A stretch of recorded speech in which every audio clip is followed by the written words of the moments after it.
আজকের এই ভিডিওটা যারা কলেজে পড়াশোনা করছো তাদের জন্য খুব ইম্পর্ট্যান্ট। তোমরা বারবার বলছো যে আমরা অনার্সে ভালো নাম্বার কিভাবে পাবো, কিভাবে পড়াশোনা করলে তোমরা অনার্সে খুব ভালো ফল করতে পারবে। হ্যাঁ, আজকের এই ভিডিওটা তোমাদের জন্যই। ভালো করে পুরোটা দেখো। দেখো, অনার্সে ফল করা পুরোটাই তোমার নিজের হাতে।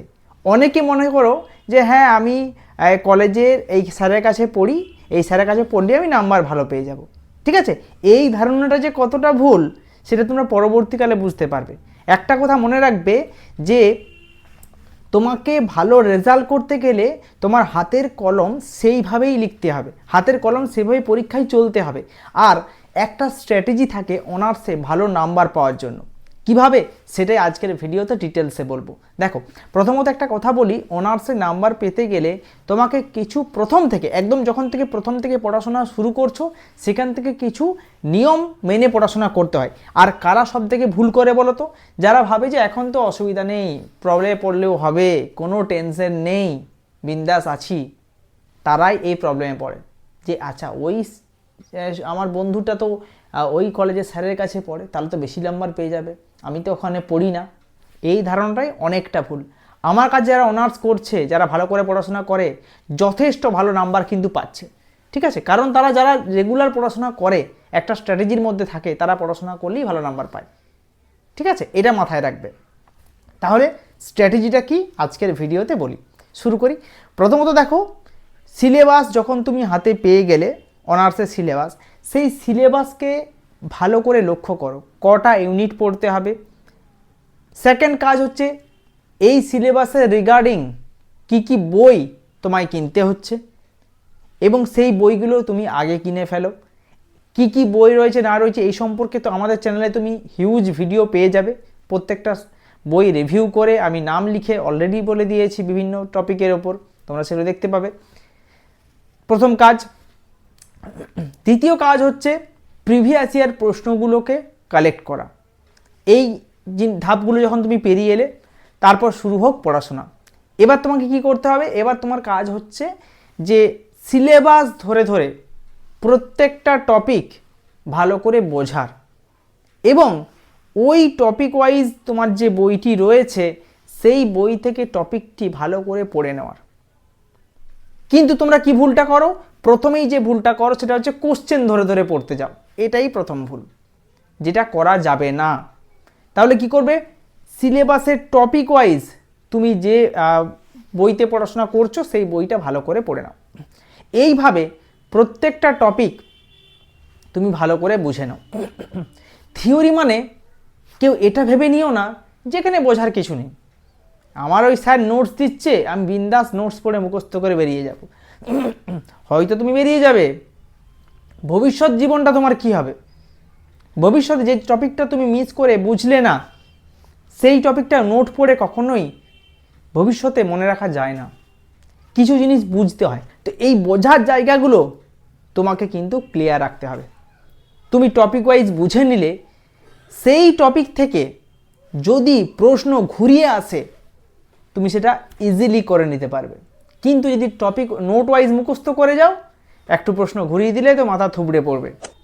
আমি তো এটা পড়ে আসিনি, আমি কি করব এবার, আমার তো এটা মনে নেই, হয়ে গেল, যা পড়েছিলে সব গেমাক্সিন। তাহলে বুঝে বুঝে প্রত্যেকটা টপিক পড়ো। প্রথম কাজ কমপ্লিট হলো। সেকেন্ড কাজ হচ্ছে ওই টপিক থেকে কি কি প্রশ্ন আসছে বা প্রশ্ন আসতে পারে সেগুলোকে ভালো করে খুঁটিয়ে দেখো। হয়ে গেল। এটা করার পর তারপর তুমি প্রিভিয়াস ইয়ার প্রশ্ন দেখো, কোন কোন প্রশ্ন এসে গেছে। পারলে আমাদের ইউটিউব চ্যানেলে আমি অনেক সাজেশান ভিডিও দিয়েছি, সেই সাজেশান ভিডিও দেখো। তারপর চূড়ান্ত পর্যায়ে তৈরি হয়ে যাও। এটা হচ্ছে অনার্সের পড়াশোনা করার স্ট্র্যাটেজি। দ্বিতীয়ত কাজ হচ্ছে পরীক্ষার খাতায়। পরীক্ষার খাতাতে তোমাদের বেশিরভাগ ইউনিভার্সিটির প্রশ্ন আসে 2, 5, 10 বা 15 এরকম থাকে।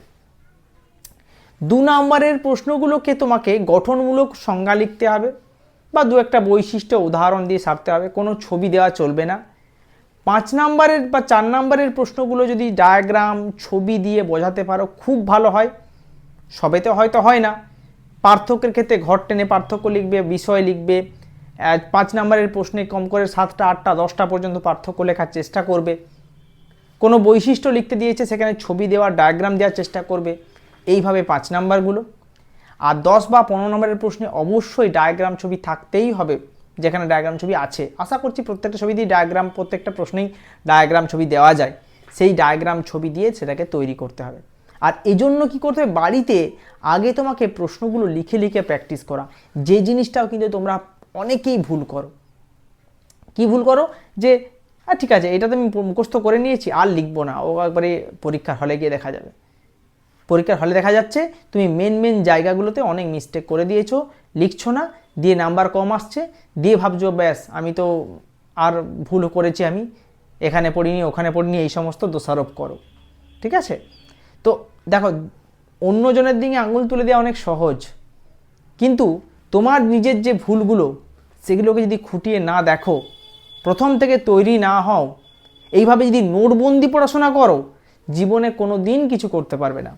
তাই নোটবন্দি জায়গা থেকে বেরিয়ে এসো, ওই নোট যেটুকু আছে সেটুকুই পড়বো, বই পড়বো না, কোনো কিছু বুঝবো না, এই পড়াশোনা নেই। আমি জানি বিভিন্ন জায়গাতে এখন ওই নোট ভিত্তিক পড়াশোনা হচ্ছে, এটা কতটা স্টুডেন্টদের ক্ষতি করছে। যারা করছে তাদের একজনই শাস্তি দিতে পারে, ওপরে ভগবান আছে, তারা জানে। হ্যাঁ, দেখছে যে এইভাবে স্টুডেন্টদের ওপর যতটা খারাপ করা হচ্ছে, নোট ধরে দেওয়া হচ্ছে, জেরক্স ধরে দেওয়া হচ্ছে, কোনো রকম বোঝানো হচ্ছে না, শুধু প্র্যাকটিক্যালটুকু একটু করে দেওয়া হচ্ছে, হয়ে গেল। কিন্তু থিওরি, ভূগোলের থিওরি যে ভালো করে যদি পড়াশোনা করে, আমার অনেক স্টুডেন্ট ভালো করে পড়াশোনা করে ইসরোর জায়গায় চান্স পেয়ে গেছে। হ্যাঁ, যারা ঠিকমতো পড়াশোনা করবে, এরকম টপিক ধরে ধরে, তারাই ভবিষ্যতে এগোতে পারবে। কাজেই অনার্সে ভালো নাম্বার পেতে গেলে, অনার্সে ভালো নাম্বার পাওয়াটাই শুধু একটা নয়, অনার্সে ভালো রেজাল্ট করে সেই জায়গা থেকে তোমাকে কিছু শিখতে হবে, যাতে এই শেখাটা ভবিষ্যতের জন্য কিছু কাজে লাগে এবং তোমাকে চাকরি পেতে হোক, যে কোনো জায়গায় পরিশ্রম করতে সাহায্য করে। আর আমরা কি করি, অর্ধেক স্টুডেন্ট তোমরা বই কেনো না, বই না কিনে শুধু নোট পড়াশোনা করে তৈরি হয়ে যাও, কারণ তোমাদের টিউশন খরচা আর ওই জেরক্স খরচা করতে যে খরচা তোমরা করো, সেই টাকায় মনে হয় তোমরা আরও 10-12টা বই কিনে নিতে পারবে। কিন্তু না, বই কেউ কিনছো না, ভালো করে পড়ছো না, তোমাদের রেজাল্ট কি করে হবে? এই ভুলগুলো আমি আজকের ভিডিওতে তোমাদেরকে দেখিয়ে দিলাম, যে কোন কোন ভুলগুলো তোমরা করছো, যার জন্যই তোমাদের রেজাল্ট খারাপ হচ্ছে, ভবিষ্যতের জীবন অন্ধকারের দিকে এগিয়ে যাচ্ছ। সেটা নিজেদের দোষেই, নিজেদের ভুলেই। কোনো কিছু প্রতিবাদ করো না, কোনো কিছু মানে মুখে ফুটে বলতে পারো না, সে কারণেই এই অবস্থা তোমাদের। আর এই অবস্থায় চলতে থাকে, আগামী ছাত্রছাত্রীরা ভূগোল হোক, যে কোনো বিষয় হোক না কেন, আরও কঠিনতম জায়গায় গিয়ে পৌঁছাবে, যার ফলে আমাদের ছাত্র সমাজ তারাই ভুগবে, আর কেউ না। তাই নিজের ভালোর জন্য, নিজের পড়াশোনার জন্য সঠিক পথ তোমরা বাছো। যেখানে তোমাদের টপিক ওয়াইজ পড়ানো হবে, যেখানে তোমাদের টপিক ওয়াইজ বুঝিয়ে দেওয়া হবে, সেখানেই পড়াশোনা করো, সেটা যেখানেই হোক না কেন। আর অনার্সের ক্ষেত্রে তোমাদেরকে বারবার বলছি যে ভবিষ্যতের দিক, তুমি কোন দিকে যাবে তার স্ট্র্যাটেজি গড়ে ওঠে কিন্তু এই অনার্সে। কাজে অনার্সটাকে ভালো করে মন দিয়ে পড়ার চেষ্টা করো, যদি ভবিষ্যতে কিছু করতে চাও, চাকরি পেতে চাও তবেই। আজকের ভিডিওতে এটুকুই। এ ধরনের তোমাদের যে কোনো সমস্যা যদি থাকে, আমার হোয়াটসঅ্যাপ নাম্বারে জানাতে পারো, অথবা তোমাদের কমেন্ট বক্স রইল, কমেন্ট বক্সে জানাতে পারো। তোমার এই পার্টিকুলার প্রশ্ন নিয়ে আমি হাজির হব, এবং আমাদের এই ইউটিউব চ্যানেলে। তোমরা যদি চ্যানেলটা নতুন দেখছো, চ্যানেলটাকে সাবস্ক্রাইব করে রাখো। ধন্যবাদ।